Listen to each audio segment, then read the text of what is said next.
À l'été 2016, une nouvelle bataille s'engage. Sans autorisation, l'Andra entame des travaux préparatoires dans le bois Le Juc. Pour la première fois, le chantier de Cigéo devient concret. L'emplacement est stratégique.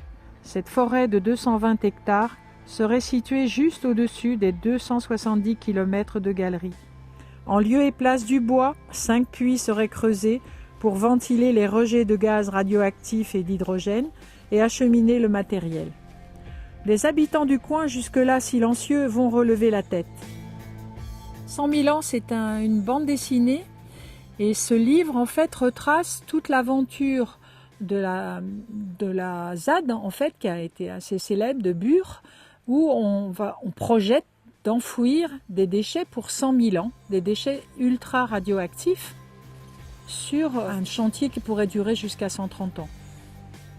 Et donc c'est une enquête en fait réalisée par 2 journalistes, Pierre Bonneau et Gaspard Dalins, et mise en dessin par Cécile Guillard.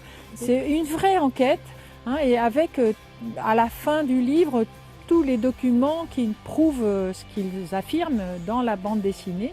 C'est très agréable à lire, c'est très fluide et on comprend très bien tous les enjeux qu'il y a derrière l'implantation de ce lieu d'enfouissement dans la Meuse.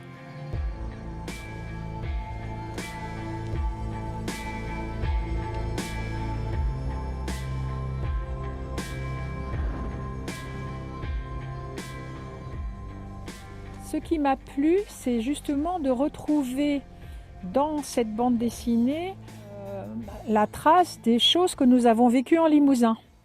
Par exemple, justement, en 2000, nous avons été choisis pour l'enfouissement des déchets. Et c'est parce qu'il y a eu de la rébellion que cela ne s'est pas produit. Je trouve que raconter ces événements graves de cette manière-là, ça sensibilise au phénomène qui est bien sûr une question qu'on est en droit de se poser. Qu'est-ce qu'on va faire des déchets nucléaires si on continue à travailler avec le nucléaire? Donc tout le monde se pose cette question évidemment, personne n'a envie d'avoir ça chez soi.